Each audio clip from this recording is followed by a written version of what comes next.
어제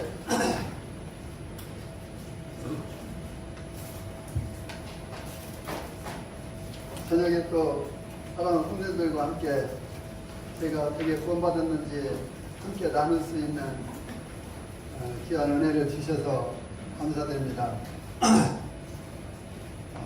간밤에 잘 주무셨나요? 네. 네, 저도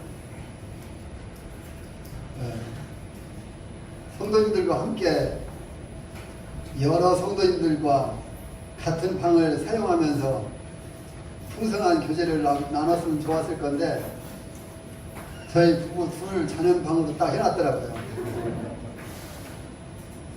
배려해 주신다고 그렇게 하신 것 같은데 감사하기도 하고 아쉽기도 했습니다.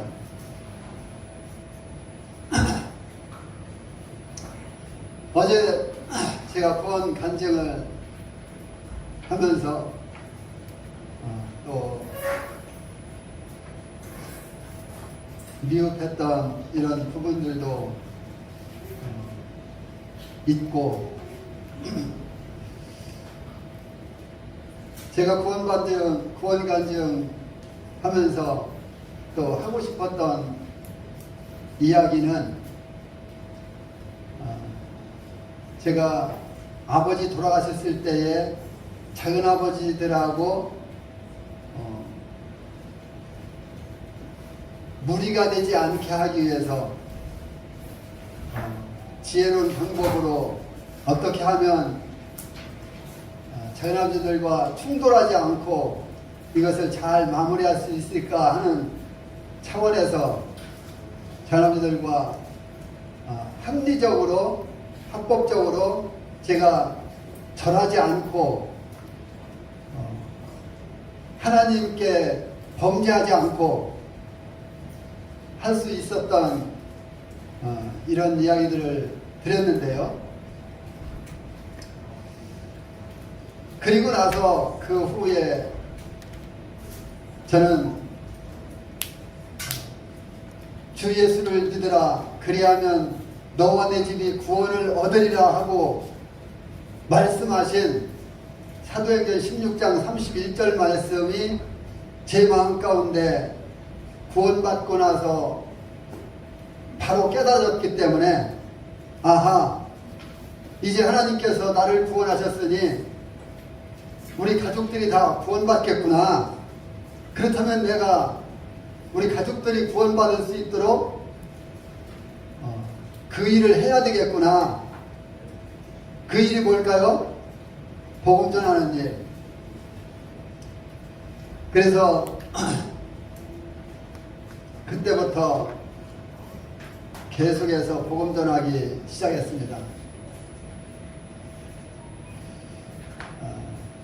또 결혼하고 나서 처갓집 쪽 가족들 주님 앞에 이 숫자를 세는 것이 조심스럽긴 합니다만은 대략 한 70여 명이 구원받았더라고요. 그러니까 처갓집 식구, 조카들, 또 우리 식구, 조카들 선까지 한 70여 명이 구원받았어요. 주님께서 이렇게 저희 누나를 구원해 주시고 그리고 나를 구원해 주신 이후에 계속해서 복음이 증거되어서 우리 가족들이 처갓집 식구를 포함해서 상당히 많은 숫자의 성도들이 주님 안에서 주님을 섬기고 있다는 걸 생각할 때에 감사가 되고, 그래서 사도 바울이 말씀하신 대로 사도 바울은 한 영혼에도 더 구원받게 하기 위해서 심지어는 자기가 율법에서부터 해방됐지만 율법을 지키는 자와 같은 이런 모습으로 그들에게 다가가서 복음을 전하려고 하고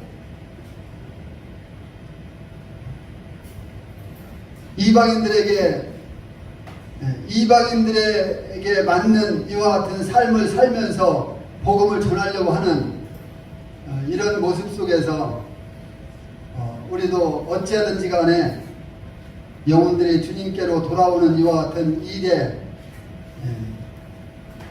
우리 모든 열정과 모든 것들을 바쳐야 되겠구나 하는 것을 생각하게 됩니다. 오늘 침례받은 세 분 축하드립니다. 이거보다 더 복된 일이 없어요. 예수님 믿고 죄사함 받고 또 첫 순종 침례받고 또 바로 오늘 예배에 동참하고 얼마나 기쁩니까? 이보다 더 복된 일이 세상에 없잖아요. 예. 잠실교회가 아주 이번 수양회를 통해서 이 풍성한 이런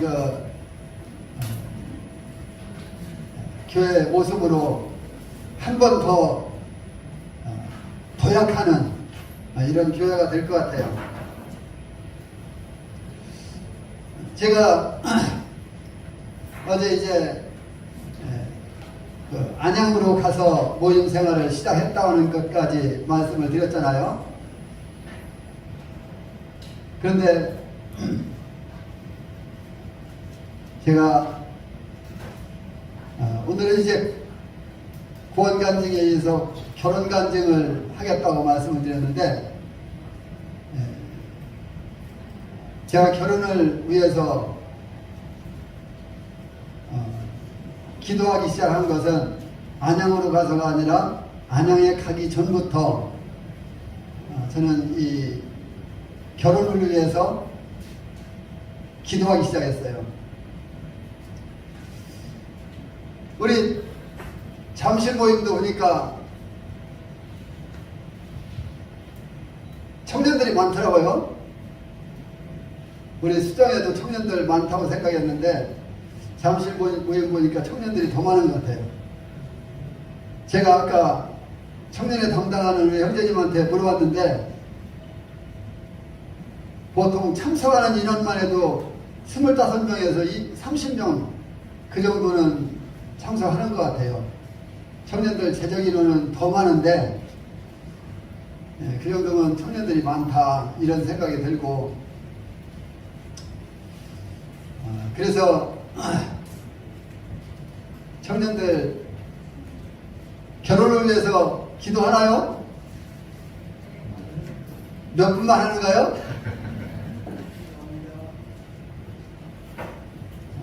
결혼을 위해서 기도해야 됩니다. 저는 수원 오늘날 수원 중부죠. 그때 당시는 북수동 교회 그리고 북수동 교회에서 이제 화서동 교회로 이사했다가 그 후에 이제 수원 중부교회로 됐는데 북수동 교회에 있을 때부터 청년들이 모이면은 자주는 이 주제를 가지고 이야기하지 않았지만 가끔 그래도 몇 개월에 한 번씩은 아주 심각하게 이 주제를 가지고 교제했어요. 청년들이. 왜냐하면은 주님 안에서 아름다운 이 한 가정을 만들어서 자녀를 낳고 자녀들과 함께 하나님을 믿는 이 탄탄한 가정을 만들기 위해서는 결혼이 중요하다 하는 것을 이야기했기 때문에 청년들이 결혼에 있어서 가끔 모여서 심각하게 이 주제를 가지고 대화했습니다. 그래서 저도 역시 이 부분이 중요하다는 것을 생각하고 나도 한 가정을 만들어서 한 가정 안에서 자녀들과 함께 손 붙잡고 교회 나가서 하나님을 예배드리고 하나님을 섬기고 교회의 한 집체, 한 일원으로서 한 부분을 담당하는 이와 같은 모습을 꿈꾸면서 결혼을 위해서 기도했습니다. 제가 결혼을 위해서 기도해야 되겠다고 생각한 것은요, 창세기 24장 말씀을 읽으면서 했어요. 창세기 24장 말씀을 보시게 되면은, 우리 한번 보실까요?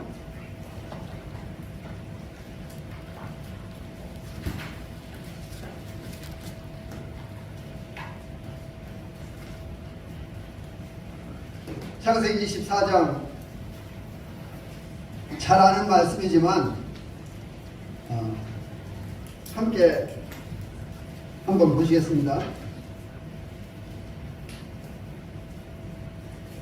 10절 말씀부터 읽어드릴게요. 이에 종이 그 주인의 마타중 10匹를 끌고 떠났는데 곧 그의 주인의 모든 좋은 것을 가지고 떠나 메소포타미아로 가서 나홀의 성에 이르러 그 낙타를 성밖 우물 곁에 끌렸으니 저녁때라 여인들이 물을 기르러 나올 때였더라. 그가 이르되 우리 주인 아브라함의 하나님 여호와여, 원하건대 오늘 나에게 순조롭게 만나게 하사 내 주인 아브라함에게 은혜를 베푸시옵소서. 성중 사람의 딸들이 물 기르러 나오겠사오니 내가 우물 곁에 서 있다가 한 소녀에게 이르기를 청하건대 너는 물동이를 내 기울여 나로 마시게 하라 하리니 그의 대답이 마시라 내가 당신의 낙타에게도 마시게 하리라 하면 그는 주께서 주의 종 이삭을 위하여 정하신 자라. 이로 말미암아 주께서 내 주인에게 은혜 베푸심을 내가 알겠나이다. 말을 마치기도 전에 리브가가 물동이를 어깨에 메고 나오니 그는 아브라함의 동생 나홀의 아내 밀가의 아들 부두엘의 소생이라. 그 소녀는 보기에 심히 아리답고 지금까지 남자가 가까이 하지 아니한 처녀더라. 그가 우물로 내려가서 물을 그 물동이에 채워가지고 올라오는지라. 종이 마주 달려가서 이르되 청하건대 네 물동이의 물을 내게 조금 마시게 하라. 그가 이르되 내 주여 마시소서 하며 급히 그 물동이를 손에 내려 마시게 하기를 다하고 이르되 당신의 낙타를 위하여서도 물을 기로 그것들도 배불리 마시게 하리이다 하고 급히 물동이 물을 구유에 붓고 다시 기르려고 우물로 달려가서 모든 낙타를 위하여 깃는지라. 그 사람이 그를 묵묵히 주목하며 여호와께서 과연 평탄한 길을 주신 여부를 알고자 하더니 낙타가 마시기를 다하매 그가 반세겔 무게의 금 코걸이 1개와 10세겔 무게의 금 손목걸이 1쌍을 그에게 주며 이르되 네가 누구의 딸이냐? 청하건대 내게 말하라. 내 아버지의 집에 우리가 유숙할 곳이 있느냐? 그 여자가 그에게 이르되 나는 밀가가 나홀에게 낳은 아들 부두엘의 딸이니이다. 또 이르되 우리에게 집과 사료가 족하며 유숙할 곳도 있나이다. 이에 그 사람이 머리 숙여 여호와께 경배하고. 거기까지만 읽겠습니다. 저는 이 창세기 24장 말씀을 읽으면서 너무나 신기했어요. 아니, 기도가 다 맞춰지기도 전에 그 기도가 지금 이루어지고 있는 거야? 그렇다면은 나도 결혼을 위해서 기도해야 되겠네.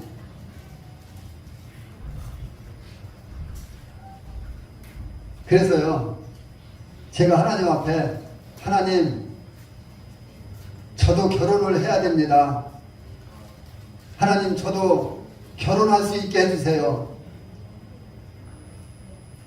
이렇게 기도하기를 6개월을 했습니다. 그런데 너무 막연하잖아요. 그래서 구체적으로 해야 되겠다. 그럼 구체적으로 어떻게 할 것인가? 하나님, 저에게 결혼할 자매를 보여주세요. 그런데 자매가 없잖아요. 그래서 그렇게 기도하다가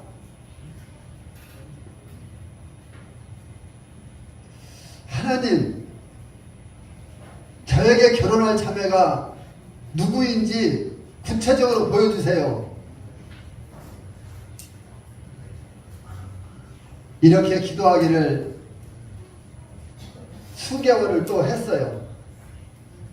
그런데요, 문득 생각나는 것이 양자매였습니다.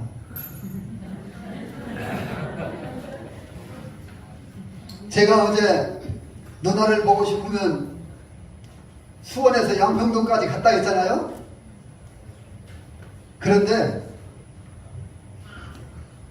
누나하고 함께 자취방을 얻어서 생활하는 아가씨가 있었는데 바로 양자매입니다. 갈 때마다 봤어요.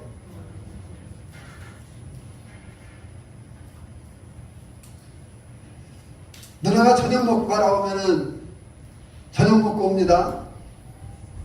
설거지를 하는데요, 보통 부엌에서 설거지 하면은 밥풀떼기 같은 게 막 나가잖아요. 그런 게 나가는 게 없어요.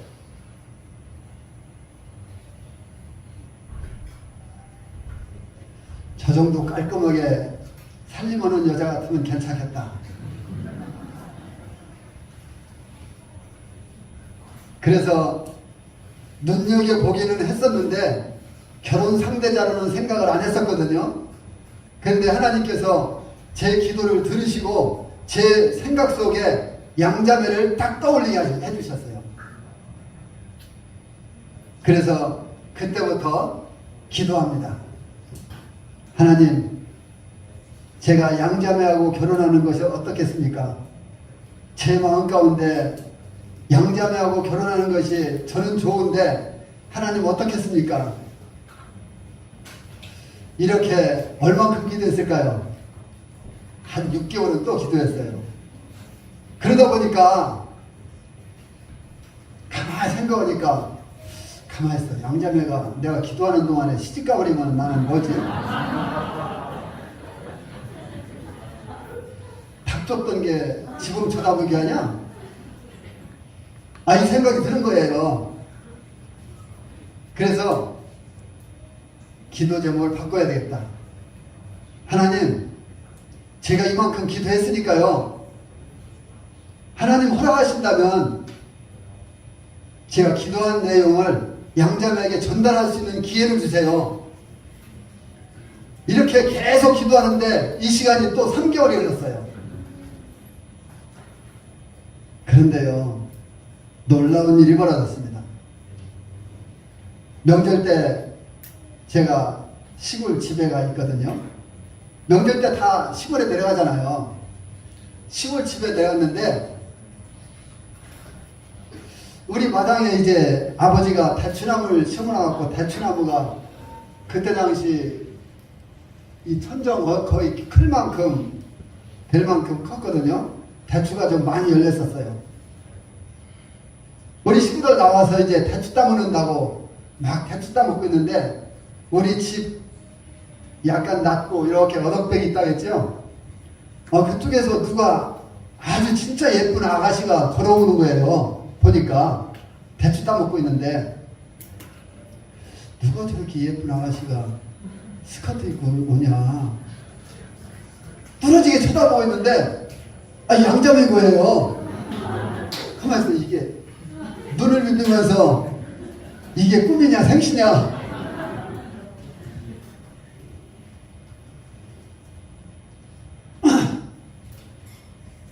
저는 속으로는 반가워서 죽었는데 내색도 못하고 그냥 씩 웃으면서 이렇게 인사를 했지요. 아, 어떻게 여기까지 오셨느냐고. 그런데 나중에 하도 궁금해서 어떻게 해서 왔는가 하도 궁금하잖아요. 우리 집에 다 왔으니까 하도 궁금해서 이제 물어봤어요. 그런데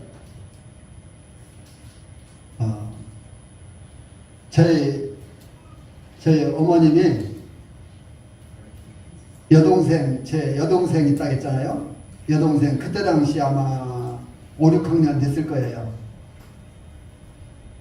여동생이 집에서 같이 엄마하고 있었는데 그 여동생한테 야, 그 언니랑 같이 사는 그 언니 있잖아. 보고 싶다고, 엄마가 보고 싶다고 한번 놀라고 그러고 편지 좀 해라. 이렇게 이야기를 했다는 거예요. 그래서 여동생이 엄마가 편지를 하라고 하니까 쓴 거예요. 써서 양자매한테 보낸 거예요. 그런데 양자매는 명절 때 집에 가려고 이제 장항선 차 타는 데 하고 전라선 차 타는 데 하고 여기 틀리거든요.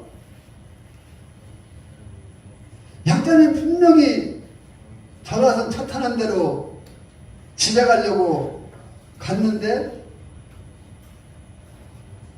장항선 차 타는 데로 간 게 아니라 전라선 차 타는 데로 간 게 아니라 장항선 차 타는 데로 가갖고 표를 끊었는데 우리 집 오는 표를 끊었다는 거예요. 이거 뭐 누구한테 홀린 거겠어요? 주님이 인도하신 거 아니겠어요? 왜? 내 기도를 들으시고 주님이 내 기도를 들으시고 그렇게 하셨다고 나는 믿었어요. 그런데요, 내가 하나님 앞에 기도하지 않았다면은 정말 이거 우연의 일치인가 보다 이렇게 생각했겠지만 난 하나님 앞에 구체적으로 계속 기도했기 때문에 하나님께서 내 기도하는 것을 전달할 수 있도록 양자매를 나에게 보내주셨다고 그렇게 확신을 했습니다. 그리고 이제 그날 재밌게 교제도 하고 하다가 이제 그날 저녁 자고 뭐 잤다고 하니까 함께 잔 거 아닙니다.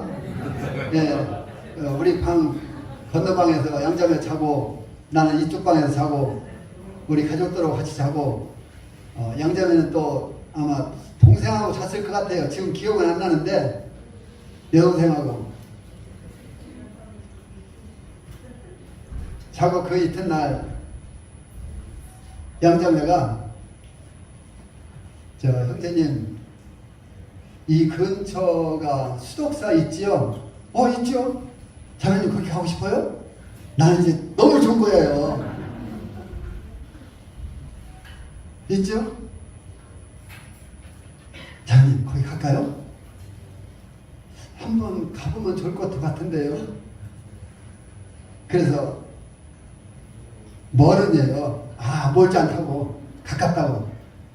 사실 차 타고 버스 타고 한 30분 이상 가야 되거든요. 또 버스 타러 나가려면은 한 30분 걸어 나가야 되고. 가깝다고. 좀 웅큼하죠? 그래서 이제 걸어서 나가는데 버스 타러 가려면은 삽교 국민학교, 지금은 초등학교지만 삽교 국민학교를 지나쳐서 가게 되거든요. 그런데 삽교 국민학교에서 우리 집 오는 길이 두 길이에요. 이쪽으로 올 수도 있고 이쪽으로 올 수도 있고.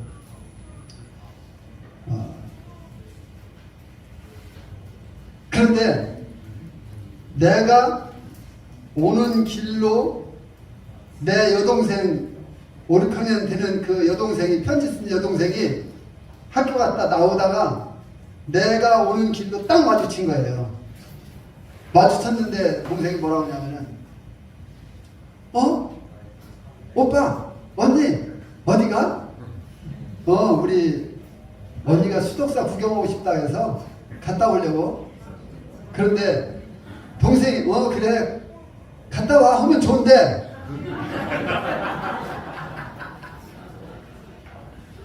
오빠 나도 가고 싶어. 근데 50만 원 나올 수가 있어야지요. 그래서 동생하고 그냥 같이 갔다 왔습니다.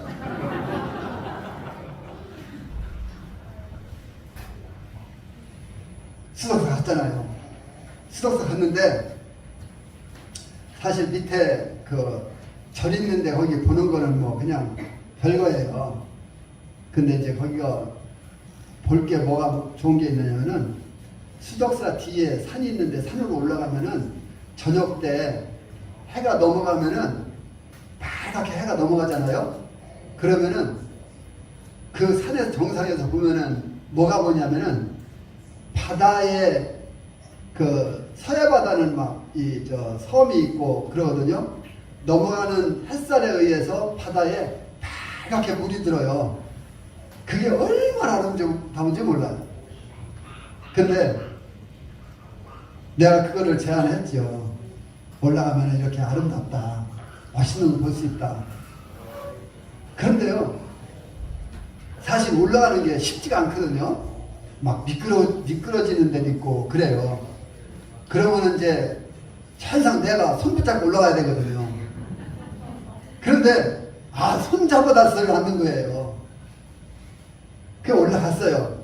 올라갔는데 이제 뭐 낮에라서 우리가 저녁 때까지 기다릴 수가 없으니까 낮에라서 그냥 대충 보고 내려왔는데 내려올 때는 더 힘들어요. 올라갈 때보다 내려갈 때는 안 잡아주면 못 내려가요. 천상 잡아야 돼요. 이제 저는 이제 그걸 누렸지요. 왜냐면 아가씨 손 한번 잡아본다는 게 이게 손각들은요 정말 잡아본 사람들이 있어요? 없죠?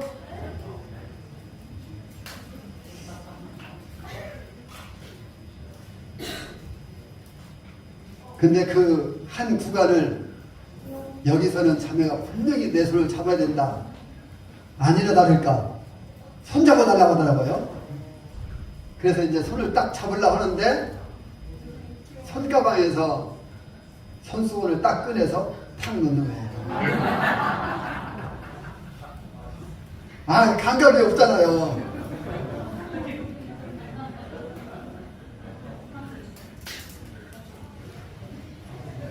그래도 뭐 어쨌든 손잡고 내려왔습니다.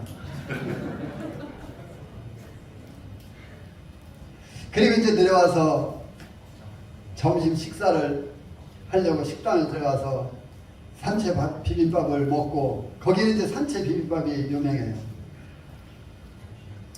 산채 비빔밥을 먹고 다시 이제 집에 가서 어머니한테 인사드리고 가겠다고, 올라가겠다고 인사드리고. 근데 제 목표 달성을 못했잖아요. 목표 달성은 뭐예요? 기도한 내용을 전달하는 거예요. 그런데 동생이 있으니까 말할 수가 없는 거예요. 그래서 이제 다시 집에 가서 동생 데려다 주고 어머니한테 간다고 인사하고, 그리고 이제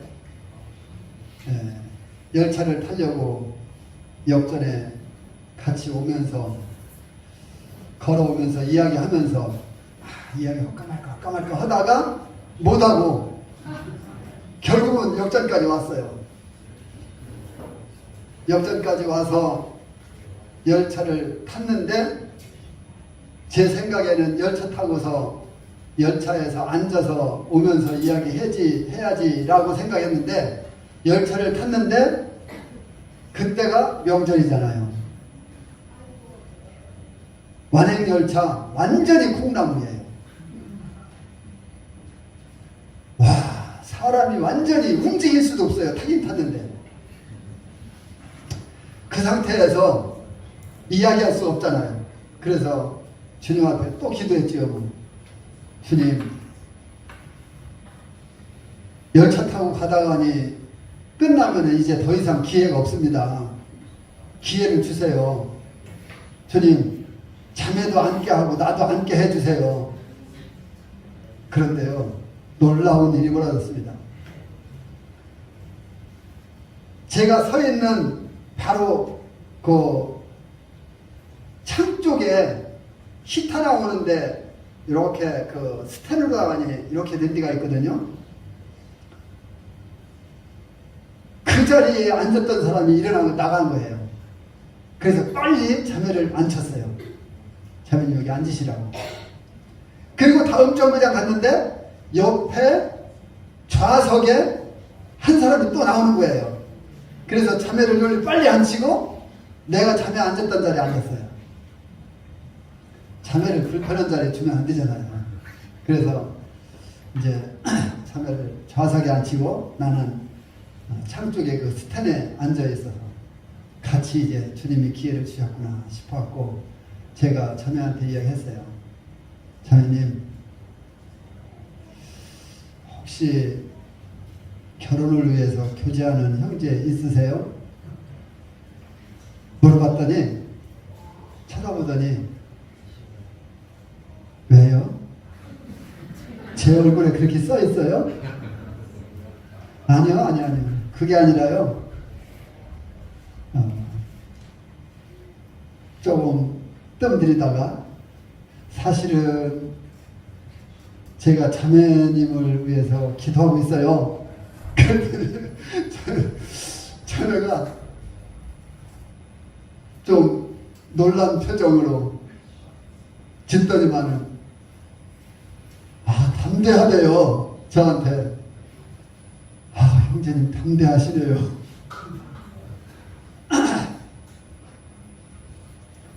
아니라고. 담대할 거 없다고. 나는 하나님 앞에 자매를 놓고 지금 결혼 상대로 기도하고 있기 때문에 그것을 전달할 뿐이라고. 그러면서 이제 자매하고 이제 교제하면서 내 목표 달성을 했으니까 교제하면서 이제 열차를 타고 나는 수원에서 내리고 자매는 영등포까지 가야 되거든요. 마음 같아서는 내가 영등포까지 태워다 주고 오고 싶은데 내 차 아니지만 그렇게 하지 못하고 이제 나는 수원에서 내리고 자매는 영등포까지 가고 그리고 편지 연락을 하기 시작했습니다. 제가 편지 연락하면서 제가 자매한테 받은 편지를 이만큼 못 해놨었거든요. 어느 날 보니까 양자매가 이걸 다 내버리고 요만큼밖에 안 남겨놓은 거예요. 여보 그걸 왜 내버려? 이거 가본데. 나는 진짜 그거 다 모았거든요. 근데 자매는 내가 보낸 거 하나도 안 모았어요. 보니까 자기가 안 모았으니까 너무 차이 나니까 아마 그랬는지 몰라도 결혼하고 나서 그걸 그렇게 많이 버려버렸어요. 그런데 편지 교제를 하는데 제가 조금 늦게 올라왔거든요. 그렇죠? 지금 12시가 다 돼가는데 제가 조금 늦게 올라왔어요. 그래서 시간이 벌써 많이 갔어요. 편지 교제를 하는데 한 번은 몇 번 편지 서로가 왔다 갔다 교제했거든요. 뭐 그렇다 해서 뭐 내가 사랑하니 사랑 안 하니 뭐 이런 단어 쓰지 않고 우리는 그래도 그때 당시에 아주 건전했어요. 하나님 말씀 보고 깨달은 거 서로가 왔다 갔다 편지했어요. 그런데 백지가 온 거예요. 자매한테. 아무것도 안 쓴 백지가 편지가 딱 왔는데 기분 묘하더라고요. 이거. 뭐야 이거. 깨끗이 끝내자는 거야?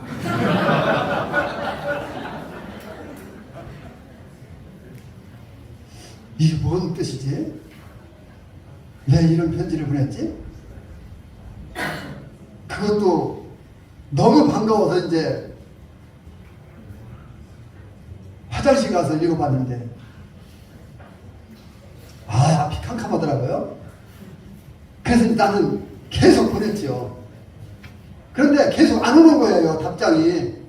나는 계속 보내는데 그러다가 이제 얼마 만에 왔어요. 편지가. 나중에 물어보니까 자기가 이 형제님하고 결혼을 해야 될 것인지 말할 것인지 분별하는 시간을, 기도하는 시간을 가졌대요. 그리고서는 주님 앞에 이제 말씀을 받고 그리고 답장하기 시작했다고 이야기를 하더라고요. 저희 어머님이 저희들 구원받고 나서 저희 어머님이 구원받게 되고 그리고 저희 어머님이 우리 둘째 낳았을 때에 저희 집에서 상간을 해준다고 오셨다가 주님 나라 가셨어요. 침례 받으시고 다 했는데 그리고 그 후에 계속해서 저희 집 처갓집 쪽 계속 복음 전하면서 동생들이랑 형이랑 또 처갓집 쪽에 장인 장모 저희 장인어른 이야기를 조금 해야 될 것 같아요.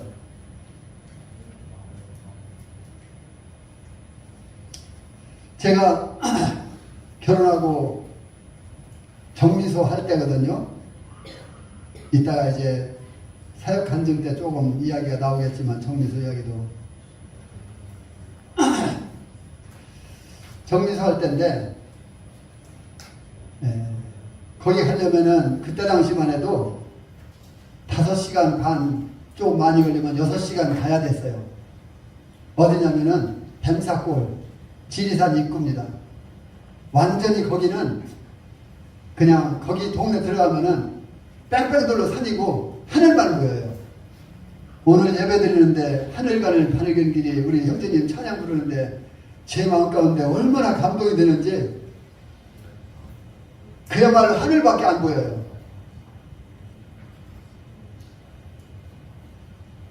그런 데를 제가 진짜 자주 찾아갔어요. 자주 찾아가면서 그냥 사랑만 베풀었죠. 그리고는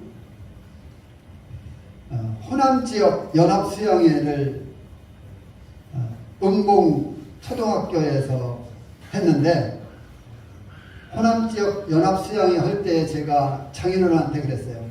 아버지,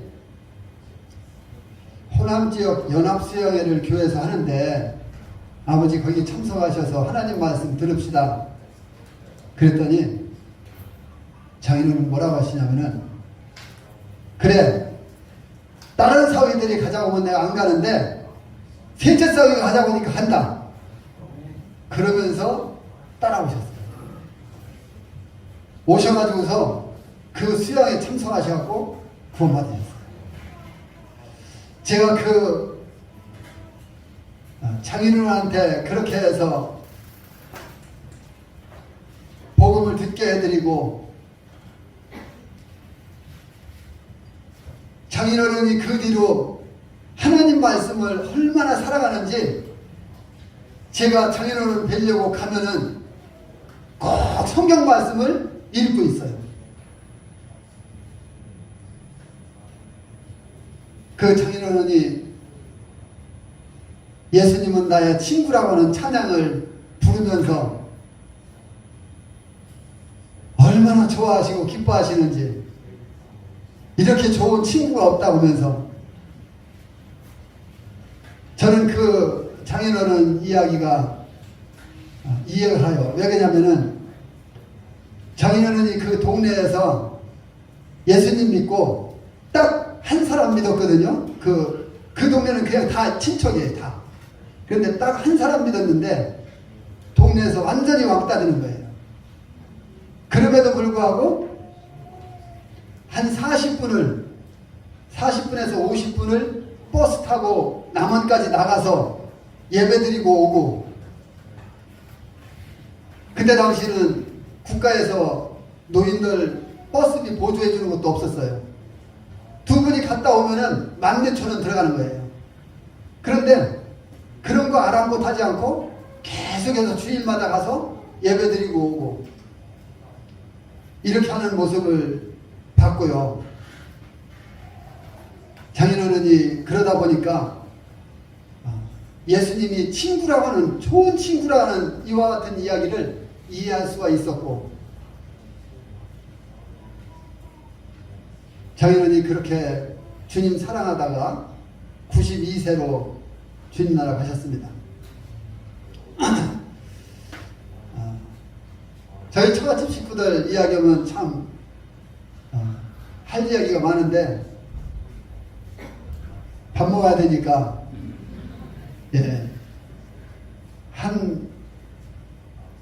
하나만 더 해드려야 될 것 같아요. 저희 막내 처제 이야기. 막내 처제한테 복음을 전하는데, 처제가 대학 생활을 CCC 계통에서 아마 좀 배웠는 것 같아요. 뭐 그렇다 해서 뭐 성경 지식이 많이 있는 것도 아니고, 그런데 그 대학교 학생을 사귀고 있는 거예요. 처제는 구원 받았는데, 제가 이제 복음 전해서 처제도 구원받고 했는데, 대학교에서 CCC 쪽에서 계통에서 아는 그 남학생을 사귀고 있는 거예요. 그런데 이 학생이 처제를 얼마나 좋아하고 사랑하느냐, 처제 학비를 다 대줄 만큼. 그래서 제가 처제한테, 처제, 그 학생 구원 받았어? 못 받았대요. 그런데 왜 사겨? 사귀지 마. 안 된대요. 그 학생이 자기를 너무 사랑하고 자기 대학 학자금까지 대주고 너무 잘한대요. 그래도 하지 마. 말 안 들어요. 그래서 처제한테, 처제 말 안 들으면은, 처제가 그 남자하고 계속 사귀면은 나 처제 없는 걸로 할 거야, 지금부터는. 처제하고 상대도 안 할 것이고 처갓집 오지도 않을 것이고 알아서 해. 그래도 말 안 들어요? 안 되겠다. 사귀는 남자 나한테 데리고 와. 내가 복음 전해야 되겠어. 그렇지 않으면 절대로 안 돼. 그런데 한 번 만나게 해줬어요. 처음에 인사 딱 하고, 우리 처제 사랑합니까? 사랑한대요. 그러면은 예수님 믿고 구원받아야 돼요. 구원받지 못하면 안 돼요. 그래서 이제 부천에 어느 교회를 소개시켜줬어요. 나가서 거기 참석하면서 구원받고 침례받고 성도로 영접되면은 그때 결혼할 수 있게 해주겠다. 알았대요. 2번 나가더니 안 나가요. 그러더니 결국 끊어졌거든요. 자기가 스스로 이제 처제하고 끊은 거예요. 근데요, 처제가요, 완전히 그 일로 인해서 몸이 아프면서 앓는데요. 놀랐어요. 완전히 진짜 금방 죽은 사람 같이 알아요. 그렇게 한번 앓고 나더니 괜찮아진 거예요. 그리고 제가 형제를 소개시켰어요. 형제를 소개시켰는데 이 형제가 주님을 얼마나 사랑하는 형제냐면요. 그때 당시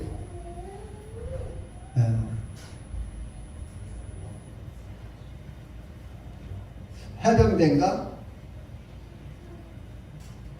군인이었는데 휴가를 수영회를 맞춰서 딱 온 거예요. 딱 그걸 보면서 이 형제 정도면은 괜찮겠다. 이렇게 열정적으로 자기의 그 귀중한 시간을 수영에 맞춰서 온다? 쉽지 않은 일인데 이렇게 했다? 괜찮겠다. 근데 그 형제가 누구냐면요.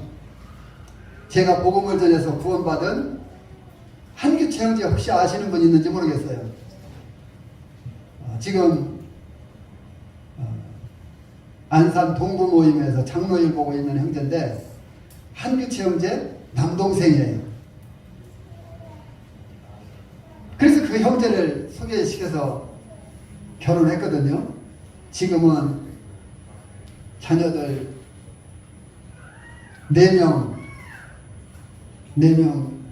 4명인데요.